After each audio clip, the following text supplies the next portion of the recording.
부처님께서 경전에서 부처님 말씀을 그대로 제가 전달하는 입장이고, 제가 지어낸 이야기는 하나도 없다. 그래서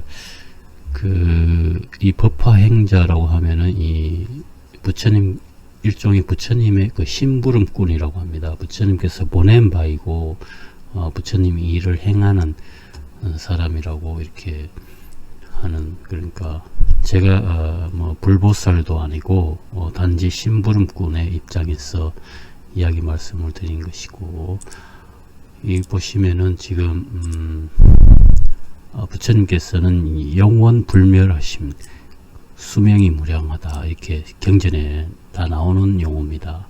법화경영 마지막 부분에는 그 부처님께서는 영원 불멸하시다고 하는 그것을 깨달아 알고 믿는 것이 가장 큰 참회를 닦는 것이다, 이런 말씀이 나오고요. 그 다음에 뭐 종지용 출품하고 열애 수량품 등등해서 자세하게 그 설명이 왜 그런가, 그 이유를 자세하게 설명이 나옵니다. 그 다음에 부처님께서는 일체 모든 사람들이 이 석시 궁궐에서 출가해서 보리수 아래에서 성부를 이루신 부처님, 딱 그것만 생각하시는데, 원래는 진실로는 그것이 아니고 그 이전부터, 영급 전부터 본래부터 부처님이셨다 하는 것. 본래 부처님. 그래서 영급 전부터 부처님이시다. 쉽게 말하면 뭐 태초부터 부처님이시다, 이렇게 이해하시면 되고요. 그 다음에 일체를 알고 뭐하는 실력이 있다. 이게 이제 쉽게 말하면 전지전능하시다는 뜻입니다. 그 다음에 하나의 부처님 아버지, 이거는 그러니까 부처님 경전에서도 수많은 뭐 과거 부처님 명칭이 나오고, 또 현재 부처님, 그다음 미래 부처님이라고 해서 미륵 부처님, 이런 명칭이 각각 나누어서 부른 것도 방편으로 그렇게 명칭을 나눠서 불렀을 뿐이지, 실제로 진실로는 하나의 부처님이시다고 부처님께서 직접 그렇게 말씀하셨어요. 법화경에서 하나의 부처님이시다고, 진실로는. 그와 마찬가지로 이 세상에 있는 다른 종교에서 중생들이 부르는 명칭, 예를 들어 하나님 같은 이런 명칭도 똑같은 부처님 아버지, 하나의 아버지를 두고 중생의 종류가 여러 가지이기 때문에 그런 명칭과 격가지가 여러 가지로 이렇게 나왔을 뿐이지, 아버지가 여러 가지가 있어서 그런 것은 아니다. 아버지는 하나의, 예를 들면은 큰 아들은 아버지라고 부르고, 둘째 아들은 아빠라고 부르고, 셋째 아들은 뭐 파더, 데디라고 부른다고 해서 집에 아버지가 2명, 3명이 있는 것은 아니잖아요. 자식이 여러 종류가 있기 때문에 명칭이 여러 가지가 생긴 것이지 아버지는 한 분이십니다. 요 말씀, 그러니까 부처님께서 직접 하신 말씀의 뜻을 제가 이해하기 쉽게 이렇게 설명한 것이고요. 부처님께서 직접 하신 말씀이 있어요. 그러니까 하나의 씨앗에서 여러 수많은 씨앗이 나오듯이, 법화경 무량의경에서 하나의 씨앗에서 수많은 씨앗이 나오듯이, 그러니까 부처님 진리도 부처님 법도 이와 똑같다. 하나의 씨앗에서 나온 것이다. 이 사바세계는, 그 인간 세상은 이 천상세계와 달라서 천상세계, 부처님 세상은 오직 한 종류의 사람들밖에 없어요. 그래서 이심전심으로 다 통하고 말이 필요 없는 세상입니다. 거기서는.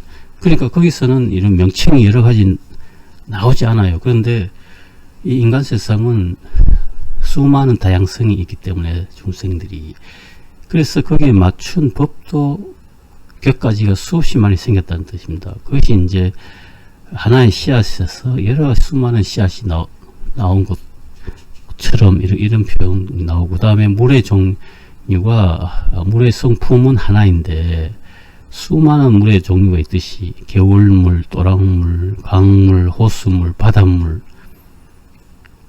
그러니까 중생의 종류도 그와 같고, 그 중생에 맞춤 설법을 하신 부처님 법도 그와 똑같다. 부처님 법의 성품은 하나인데 그 법이 수많은 격가지와 잎사귀가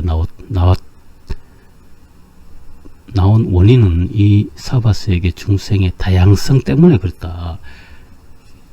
그렇게 그러니까 다양성 때문에 이렇게 하나의 아버지도 수많은 명칭이 나온 것입니다. 수많은 명칭이.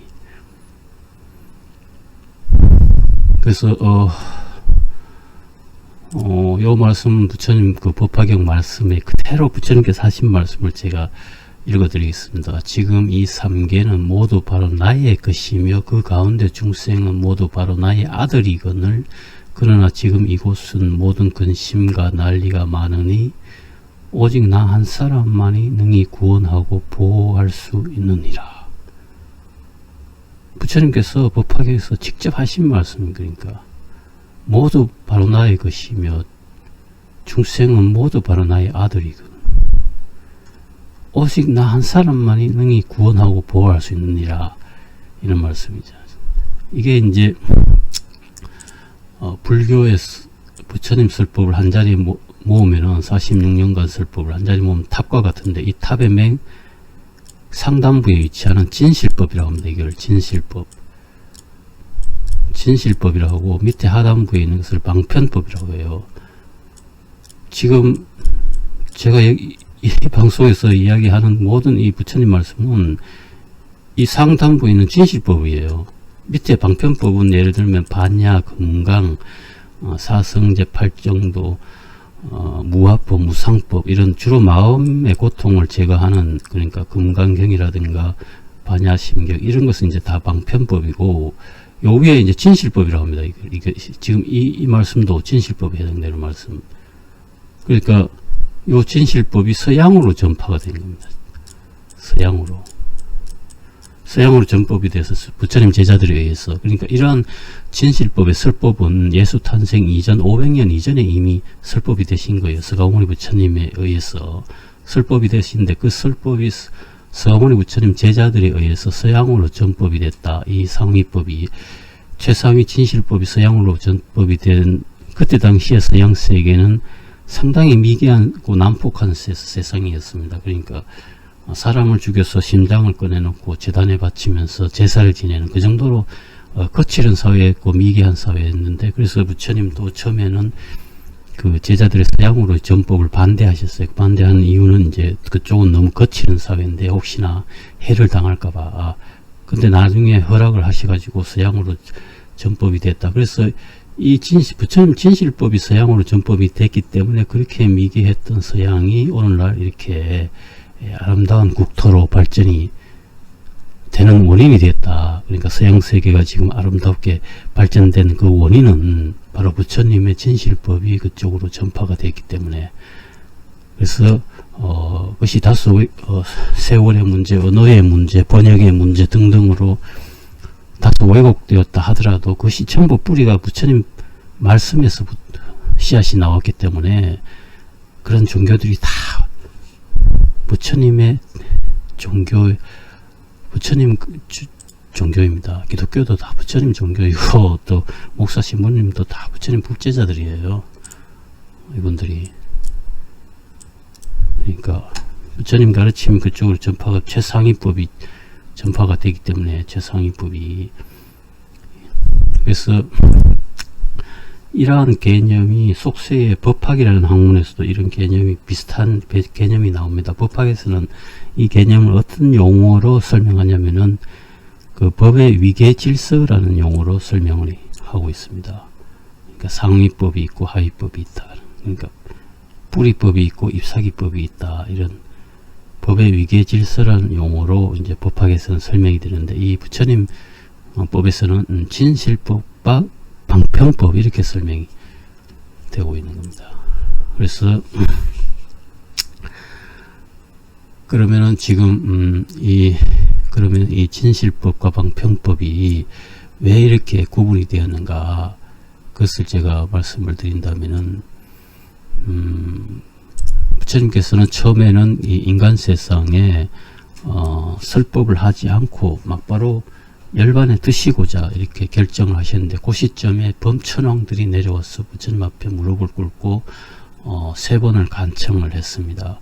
인간 세상에 부처님법을 설법해 달라고 그로 인해서 설법을 하시게 되는데, 그렇다면 처음부터 이러한 미묘진실법을 처음부터 이 어린아이들한테 대놓고 설법을 하면은 이 사람들이 믿지 않고 욕을 할 것이다 하는 그런 문제가 봉착이 되는 거예요. 그렇기 때문에 이 처음부터 이것을 설법하지 않고 처음에는 밑에 있는 방편법으로서 40여 년 동안 설법을 했다. 그래서 40여 년 미현진실이라고 하신 것입니다. 40여 년. 그러니까 법화경에서 그 대장엄 보살의 두 번째 질문, 거기서 나오죠. 그러니까 과거 40여 년 동안에 설법하신 것하고 지금 법화경에서의 부처님 말씀이 어떤 차이가 있습니까? 이렇게 두 번째 질문으로 대장엄 보살께서 질문을 하시자, 그때 부처님께서 하신 말씀이 과거 40년 동안 진실을 나타내 보이지 않았다고 말씀하신 것이에요. 40여 년 미현 진실. 왜 그랬냐면은 처음부터 어린아이들한테 대놓고 이 미묘 진실법을 설하지 않았다. 과거 모든 부처님께서도 다 그렇게 하셨듯이 방편법으로서 먼저 제도를 하고 나중에 후반부에 이제 진실법을 설법하시는 그런 계획하에 설법하셨고, 이 진실법을 설법하시고자 하는 그 시점에 5천인 제자가 일어나서 부처님께 인사를 드리고 나가버렸다고 합니다. 그래서 격까지는 나가고 곧은 알곡만 남은 500인 제자만 남아있었대요. 그 500인 제자한테 이런 진실법을 설법하신 겁니다. 그런 원인에 의해서 그렇게 방편법과 진실법이 나눠지게 있게 되는 것이죠. 그러니까 이 불교 부처님 가르침에서는, 경전에서는 이렇게 법에 상하 위계 질서까지, 체계까지 다 잡아주시는 말씀까지 나온다는 거죠. 그러니까 이렇게 법이 후대 사람들이 헤매지 않고 또 서로 혼란스럽게 하지 않기 위해서 법의 위치를 이렇게 위치까지 딱 잡아주는 그런 말씀까지 나온다는 거죠. 얼마나 위대하고 미묘합니까? 그러니까 이러한 법이 이제 진실법인다는 것입니다. 부처님께서 본래 이 인간 세상에 몸으로 오시는 원인이 이 진실법을 설법하시기 위해서 인간 세상에 몸으로 오셨는데, 처음부터 이 미묘 진실법을 설법하지 못했다, 그런 겁니다. 나중에 와서 설법하시게 된다. 그래서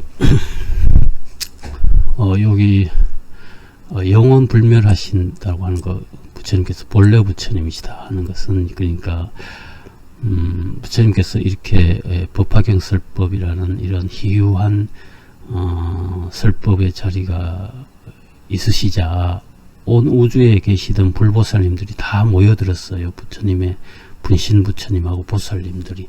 그래서 부처님 법화경 설법을 다 들으시고 나서 그 우주에서 오신 보살님들이 이렇게 말씀을 하셔요. 그 타방국토에서 오신 보살님이라고 경전에는 그렇게 적혀 있습니다. 그래서 부처님께 부처님께서 이 인간 세상에서 열반하시고 난 이후에는 우리가 여기에 남아서 법화경을 설해 드릴 테니 염려하지 마십시오, 이렇게 말하자 서가모니 부처님께서는 그칠지어다 선남자여, 이 사바세계에도 수많은 보살이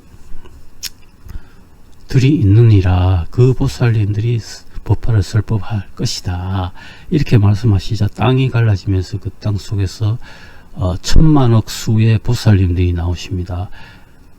그 보살님, 천만억 수의 보살님들이 그 머리도 희끗희끗하고 연로하신 분도 많고, 또 수많은 번속을 거느리신 보살님도 계시고 홀로 머무시는 보살님도 계시고, 그렇게 많은 수의 보살님들이 나오시자 부처님 제자들께서 이것이 과거에는 일찍이 본 적이 없는 광경이고 어떻게 된 일인지 여쭙자, 부처님께서는 이는 내가 그동안 교화해온 바이며 나의 아들과 같다, 이렇게 말씀하셔요. 그러자 이 제자들이 어리둥절해야 하면서, 이것은 미래 후대 사람들이 헤매는 마음을 일으킬 수 있는 부분이고, 또 후대 사람들이 이해할 수 있도록 자세히 설명해 주십시오 하니까, 그때서야 이제 그 뭐니까 그러니까 부처님께서 말씀하시기를 열애에 진실되고 참된 이치의 말을 잘 듣고 이해할지니라. 이 말씀을 3번 하시고 나서 부처님께서 하신 말씀이, 부처님이라고 하면은 모두가 이 석시궁궐에서 나와서 보리수 아래서 성부를 이루신 딱 그것까지만 부처님이라고 이렇게 생각하는데, 진실로는 그렇지 않고 본래부터 태초부터 부처님이셨다는 겁니다. 영겁전부터. 그러니까 부처님이라 하는 것은 어디로부터 뭐 오시거나 돌아가시거나 이런 분이 아니시고 항상 여기에 머물러 계시면서 설법을 해오시는 분인데, 사람 몸으로 이렇게 오신 것은 방편으로 사람 몸 받아서 와서 사람들한테 보여주기 위해서, 이렇게 하면 사람으로 몸으로 태어났어도 성불을 할 수 있다 하는 것을 보여주시고자 방편으로 이렇게 사람 몸 받아서 오셔서 가지고 보여준 것 뿐이지, 진실로는 태초부터 부처님이었다는 겁니다. 태초부터 영원불멸하시고 전지전능하시고 하나의 아버지로서 하나의 부처님이시고 아버지 부처님이시, 태초부터 그 말씀을 하신 겁니다. 법화경만. 그러니까 종지용출품하고 열애수량품에서 그 말씀이 아주 자세하게 묘사가 나와요. 제가 지금 말씀하는 아주 핵심 부분만 간략하게 말씀을 드린 것 뿐이고, 저는 그러니까 지어낸 얘기가 전혀 아니고 부처님 경전을 부처님 말씀을 그대로 이해하기 쉽게 중간에서 전달해 주는 사람. 그러니까 법화행제라고 하면은 부처님께서 보낸 바이고, 부처님의 심부름꾼이라고 부처님께서 직접 말씀하셨어요. 그러니까 그렇게 심부름하는 사람으로서 그대로 부처님 말씀을 그대로, 그러니까 그동안 오해했던 부분, 왜곡된 부분을 바르게 이렇게 전달해 주는 의미에서 이렇게 말씀을 하는 겁니다. 그래서 이런 말씀은, 그러니까 부처님 최고 진실법이, 이런 말씀이 이미 예수 탄생 500년 이전에 서가모니 부처님께서 설법하신 내용이고, 이 말씀이 서양으로 전파가 된 겁니다. 부처님 제자들이 의해서. 그러면 부처님 제자의 제자 점점 내려가서 500년 후에 예수가 탄생한 거예요. 그 서양에 부처님 당대에 제자가 이미 서양으로 전파를 했는데, 전법을 했는데, 그 제자가 돌아가시고 그 밑에 제자가 또 돌아가시고 그 밑에 제자가 또 돌아가시고 6, 7번 제자가 다 돌아가시고 나서 그 8, 9번째 제자가 활동하는 그 시기에 예수가 탄생한 거예요.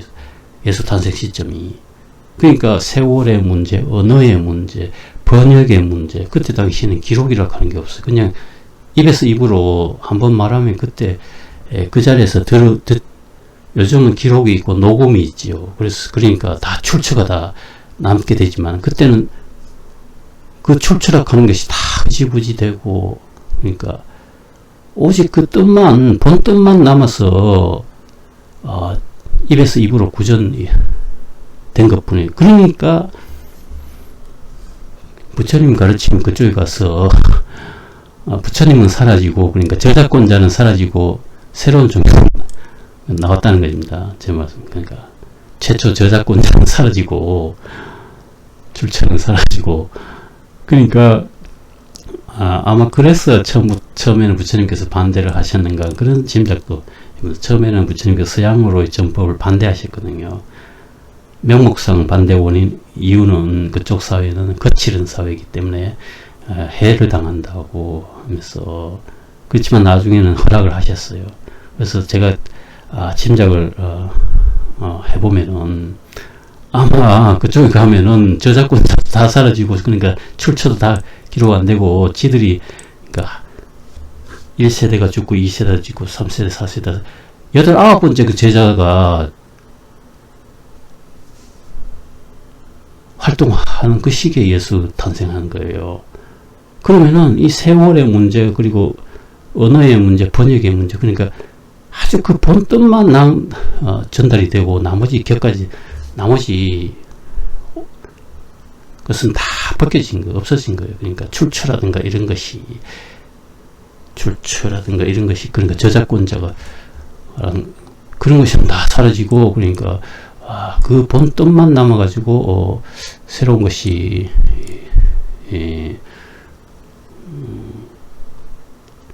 돼서 출발을 하지나 할 것이라는 그런 우려도 제가 짐작이 됩니다.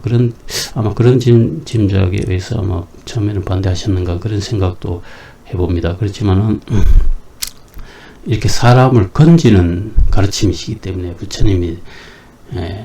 부처님 말씀이 씨앗이 돼서 그쪽에서 나왔기 때문에 이것은 아주 훌륭한 종교가 되는 거죠. 그러니까 다소 왜곡된 부분이 있다 하더라도, 그래서 기독교도 부처님 종교이고 목사 신부님도 다 볼제자들이다.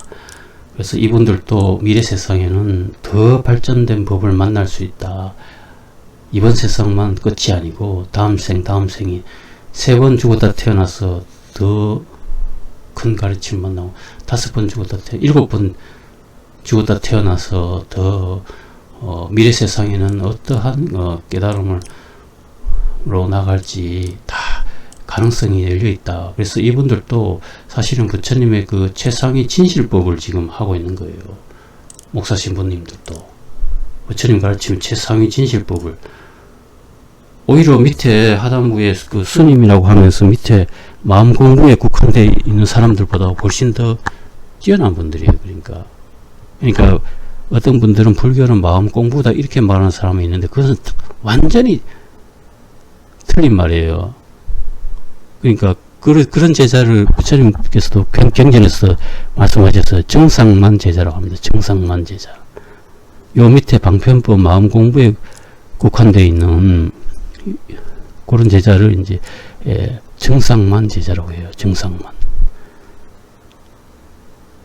그러니까 스님이라고 하면서 마음 공부에 딱 국한돼서 생각하는 스님보다 요 위에 진실법, 부처님은 진실된 가르침인 이런 가르침을 행하는 그 목사 신부님이 더 진실된 불제자일 수 있다는 겁니다. 제 말은 목사 신부님도 불제자이에요. 부처님 가르침을 행하는, 이게 전부 부처님 가르침이기 때문에.